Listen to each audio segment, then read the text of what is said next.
When preparing for any champions meeting, you typically start by looking at the race conditions, considering which skills are effective and deciding which unique skills are best to use. Since we are just starting on the global server, we first need to think about which characters to select and which unique skills we want to equip with them. So, what do we choose? There is no correct answer to this, but I can give you some direction by showing you how I prepare for the champions meeting myself. Since we have access to past data and strategies from the JP and Korean servers champions meeting, we can analyze which characters performed strongly, which unique skills were effective, and what support card combinations or skills were commonly used. To give a quick example, I'll use the Game Torah website to show you how I plan for my champions meeting. If you choose to use the top tier Umas, that's fine, but I believe it's also fantastic to plan around characters you personally like. Winning with powerful Uma is great, but seeing your favorite character is also the way to enjoy this game. In my case, that is against Taekyon, so I'll be using her as my main runner. So let's put Taekyon here in the side as an example and make her our main runner. After I set my runner for the first layer, the legacy, I usually choose characters based on a unique skill I want my runner to inherit, since Tachyon is a pace style runner, and for this champions meeting, the unique skill she'll carry is Mergensky's red ship. Another solid unique skill is to consider is Taiki Shadow's shooting for victory. The reason for assigning desired unique skills to legacy rather than sub-legacy is that parents' unique skills can be guaranteed to pass down if certain conditions are met. The parent Umamusume must be 3-star or higher. If the Umamusume you want to inherit is a 1-star or 2-star, raising them to 3-star using the star unlock system ensures you can acquire their unique skill. Once you set the two parents or the grandparents, if there are no additional unique skills you want to inherit, you'll typically choose based on affinity scores. By clicking the recommend button, you can see a list of characters with high affinity scores for the ones you selected. From this list, it's best to pick the Umamusume with the highest affinity score among the ones you own. However, something to consider is that currently you can borrow a friend's Umamusume 3 times a day. If this limit increases in the future, it could reduce the burden of so-called the grinding session in your planning.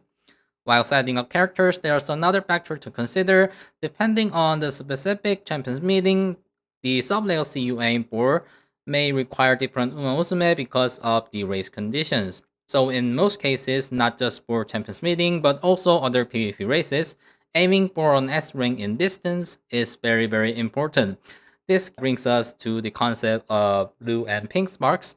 Since many other guys' video have explained this in detail, I'll keep it in brief here and cut to the chase. The way to achieve S rank is determined by the pink sparks. When preparing these sparks, your goal will likely be to secure at least a 2 or 3-star pink sparks that matches the distance of the specific champions meeting. In the early stages of this game, my advice is to aim for 2 or 3 stars of blue sparks. The pink sparks can be random, but blue sparks, if you train your certain stats more than 600, those stats now have a chance to become a 3-star. Depending on the amount of playtime you have, you could get yourself a 2-star at least, but it is highly recommended that you have a 3-spark in the sub-legacy or the grandparents of the main character. So step 1 of the spark grinding session, you are going to make a lot of these sub-legacies. First, try to aim at the blue sparks which have 3 stars. You want to make your speed, stamina, and power over 600. That being you are aiming at the 3-star for speed, stamina, or power. As the time went on, we would eventually be able to make all 5 stats above 600 and or even 1100 in some stats. But in the early stages of this game, these were the sparks we aim for. Once you get your first 3-star spark, make another sub legacy by putting your 3-star spark. If you have 2 of your 3-star spark, you can now make yet another one, but this time you don't have to rely on your brand sparks since you have 3 chances to borrow your brand spark per day. You now repeat this process, updating your legacies to have better legacies that have better sparks. Pink sparks have no control except for having random chances for choosing the random track distance style sparks that have A or S at the end of the run. So to have a 1 to 3 star for a pink spark is completely random. In your endless cycle of grinding, aiming a 3 blue spark and a 3 pink spark at the same time can be stressful. So you may sometimes allow yourself to use the 2 pink spark if you want.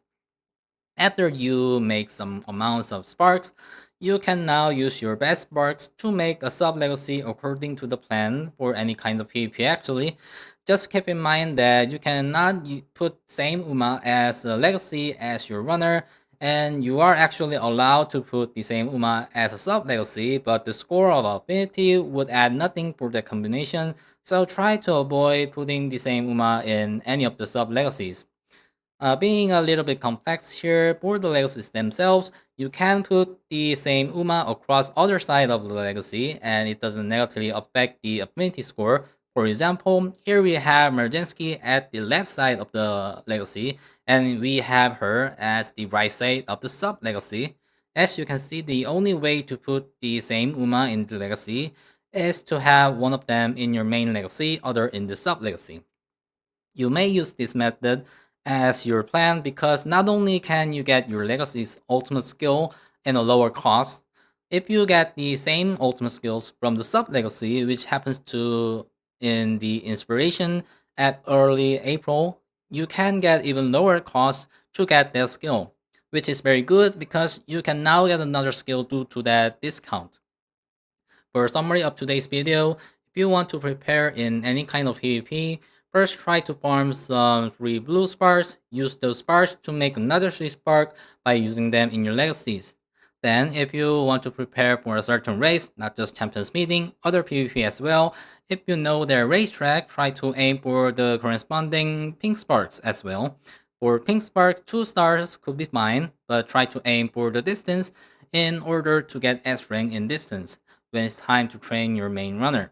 So today I wanted to show you some directions on how to prepare not just Champions Meeting itself, but any kind of race. It's really like a roguelike game because when you have more and more better legacies, the more likely you will have a good outcome. So this game is all about preparing distance sparks for your main runners. So that's it for today. In the next video, we'll be covering the first Champions Meeting in detail, talking about the tier UMAs, what strategy to use in that certain racetrack. I did say that I will cover it in this video, but writing a script made me think about that we should be covering the general idea about how to prepare in any kind of PvP first, so think of this video as a part 1. And yes, this is really a hard game if you wish to know everything about the theories, so please don't worry if you didn't understand it at once, and that's the reason that I highly recommend finding other more guides if you wish to learn more. As always, thanks for watching, write your thoughts and comments below, and I'll see you in the next video.